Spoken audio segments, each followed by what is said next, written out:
Hello, welcome back to ELT TV, and this week we are back with our resident chiropractic expert Dr. Amy Tafeen here in Sarasota, who specialises in adjustment and various magical ways, but natural and very healthy ways to ensure the nervous system and spine of well, even newborn or unborn children can be preserved, presented, and there are quick fixes which Amy's here to tell us about. So first of all, we want to talk about the birthing process and really what things to look out for, things that you have experienced, and really prevention in the birthing, delivery, and all that good stuff. Okay, great. Well, I'd like to talk to you about things that can happen during the birth. And a lot of times baby is a normal, healthy vaginal delivery, and I still want to check those babies. But sometimes there's been some in utero constraint. What that means is that the baby's been in a different position than optimal. The baby either has been breached for a period of time, in which case I really want to check the sacrum and make sure that the sacrum is moving correctly. If the baby's sideways, I want to check the neck and make sure that even if the baby flipped at the end, that baby had been in that position for quite a while. We want to make sure everything's lined up. Very often we'll find a baby that during the delivery the hand will come and the head will be pushed to one side. So I'll definitely want to stretch out the neck and stretch the shoulder on the side of the head tilt. We do a lot of checks, and we'll check the sacrum if the gluteal crease is going to one side more than the other, and if we get them all lined up, then it can avoid a problem in the future. So that's the goal, is to avoid a scoliosis from developing, or avoid a torticollis, which is the neck being And the scoliosis is a slight curvature. Scoliosis is the lateral curvature, a sideways curve. Right, okay. And a torticollis is where the head is more to one side than the other. And for the benefit of our viewers, would you work in conjunction with the OB-GYN or midwife, and is it something that you should be looking for when you're approaching a specialist to say, well, look, I'd like to get some chiropractic help as well? How do you work with that? Well, I am very fortunate. There are 2 birth centers here in town and quite a few midwives that do home births. And they work very well with chiropractic. They see the need and they call me if there's been a difficulty in the delivery. I went to a birth recently where the jaw had been caught on the pubic bone, and so I gently tapped the jaw back into place, 2 little fingers, and then the baby could nurse. But the midwife called me to come.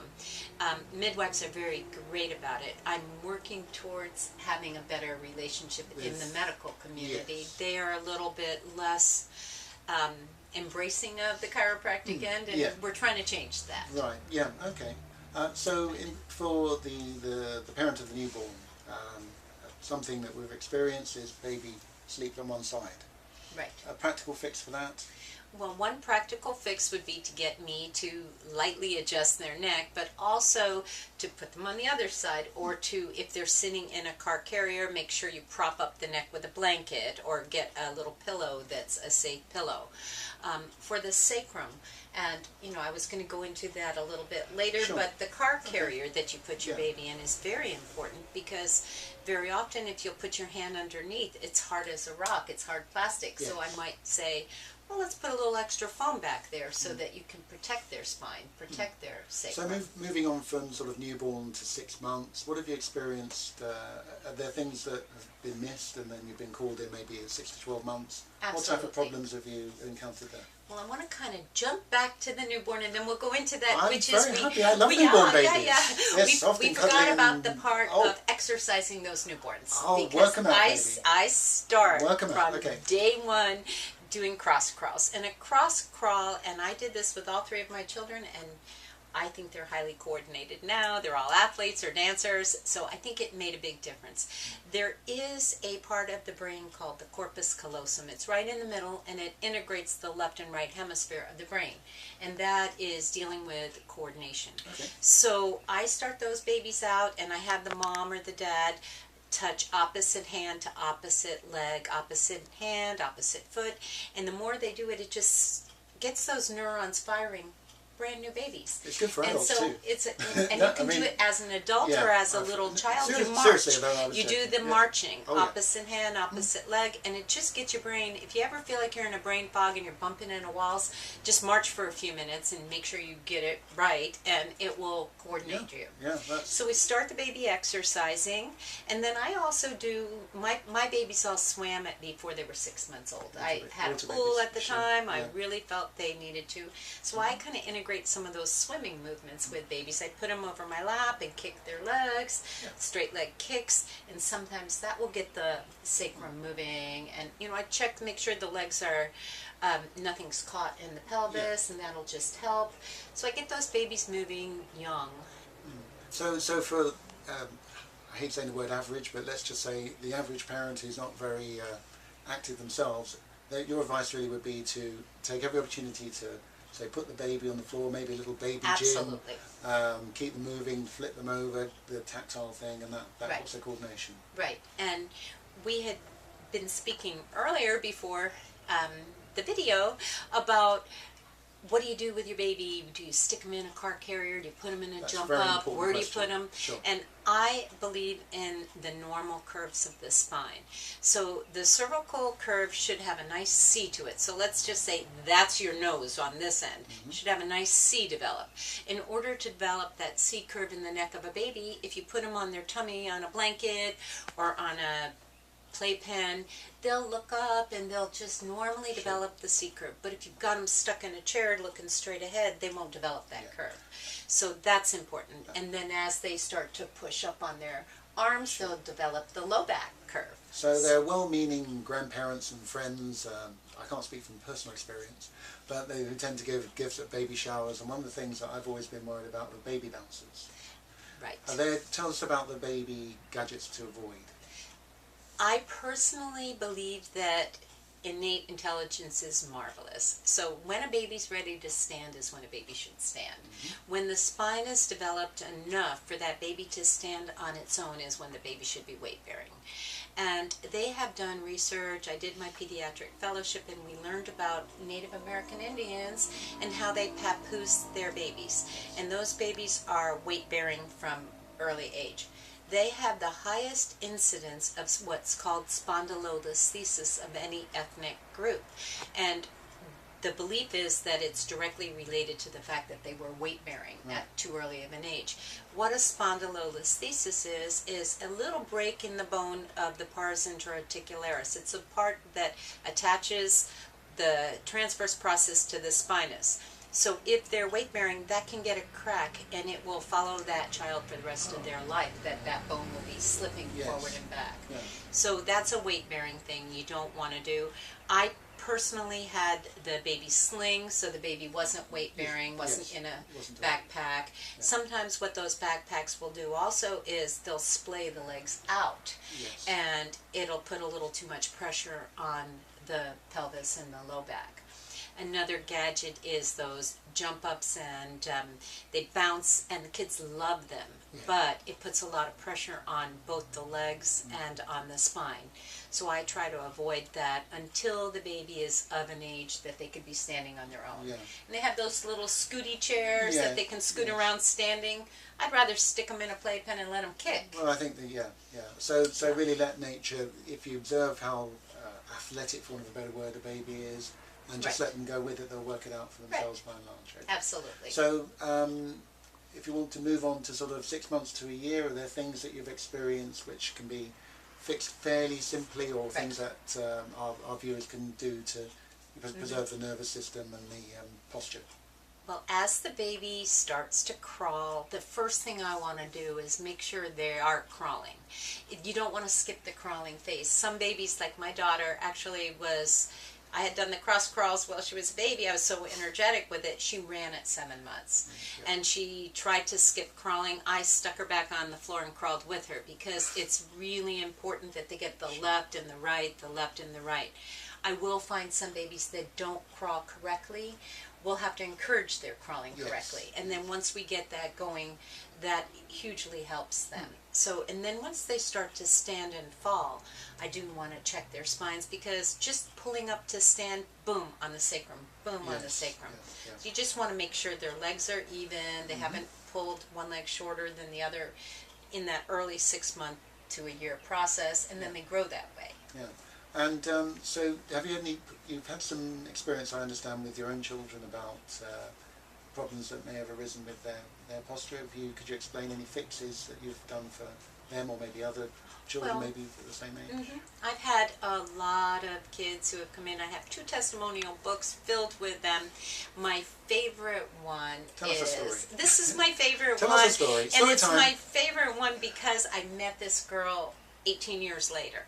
She came into my office as a little baby who could not crawl at a year old, and one leg stuck out to the side. And they had been to their medical doctor, who said, oh, she'll outgrow it, she's fine.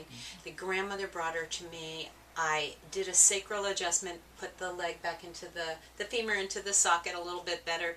The next visit, I expected that baby to be crawling, and she ran across my office.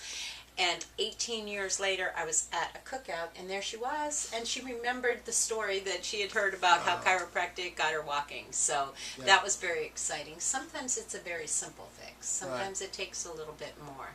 Okay, maybe a slightly controversial edge here, but you've got a lot of expertise in the field of dealing with younger children across the country, and now the magazine is reaching people all over the place.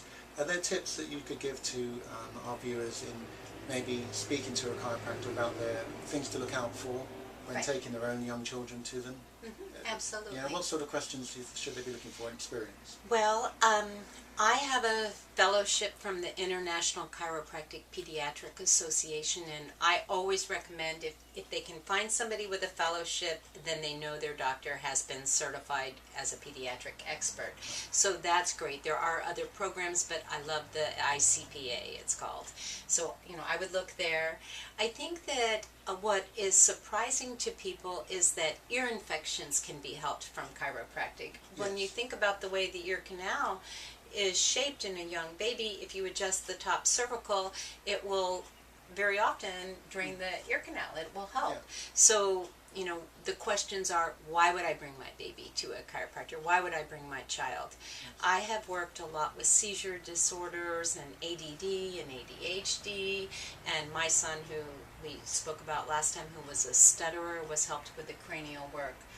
I've had really great success with a little girl who was not speaking at all, and after a little bit of chiropractic care and some cranial work, spoke perfectly. So it does affect the speech center of the brain when you get adjusted. So really the advice is to do your research, to look for ask about the symptoms that your child may have, and really grill. You've got to be careful, obviously, with all professionals, but to really get across, this is a problem, can you fix it, and if so, how? Is it your experience? Right.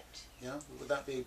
I think that's very good advice. I also think that everybody should be checked. So, I personally look at it as preventative and wellness, that you don't have to wait for the symptom to show up. It's better to have fairly regular checkups, make sure everything's going great, and a lot of people won't know that chronic respiratory infection could be the mid-back is out of alignment, pinching the nerves to the lungs. We'll fix that. All of a sudden they don't get chronic respiratory infections anymore. They have constipation, the baby's not having normal bowel movements, or the child isn't. You fix the nerves to the low back, and lo and behold, the constipation goes away. So it isn't that we're treating a disorder or a disease. We're just getting the nervous system working right for every organ. And so in that case, I think just regular maintenance checkups with an expert. A tune-up for all ages. Tune-up, Well, the advantage we have, obviously, is that we have a very great community of parents and families across the country. We have a very eminent expert here, Dr. Amy, who can deal with all types of problems, and also, as she said, prevention.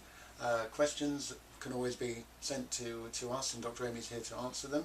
That's right. So we're in a very good place.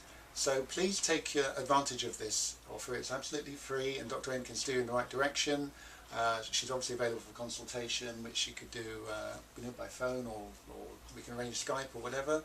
But the thing is, there's a facility here to help. Thank And you. and hearing these stories, it makes us know that the magazine is going in the right direction, that we're connecting with the most fantastic people across the country, present company included. So send your questions, okay, we'll put it on the little box underneath the video, okay, and we'll also give you Dr. Amy's contact details, and you can please send your questions in. Also there may be tips and advice which Dr. Amy might even not know about. I would like to just say one more tip that we didn't get to, which is the older children, that when we get kids playing sports, and you and I spoke earlier about exercise and movement, and you start them moving from the time they're little, you keep them moving, get them off the couch, get them off the technology, do a little of everything, but have them moving. A lot of sports are unilateral. So if you have a sport like they play tennis or they play baseball or they're using one side all the time, really get them to do their warm-up and their cool-down using the other side. If they swim turning their head to one side all the time, they will develop a neck problem. So common sense, just exercise the other way and just stay moving. That's a very good tip. So keeping the balance. Keeping balance and all through their life, and it will really affect, just having a moving child will set up the habits for later in life too, to be a adult and a happy, healthy adult with a spine that moves well. Well, there's a mantra for the future there. Well, look, Dr. Amy, thank you so very much for all of these tips that you've given us, and I'm sure that we'll stir up some very good conversations and get some very good questions from our viewers. So, great. I think it's time for you to say goodbye. Well, thank you so much, and I look forward to talking to you soon, and have a great one. And don't forget, you can subscribe at www.birthandbeyondmagazine.com and send us your questions. You'll see all the email contact details there. And keep watching, because Dr. Amy will be back next month with more tips and advice and questions and answers. So for me, Jim McKenzie, Every Little Thing Birth and Beyond 360 Magazine, it's goodbye.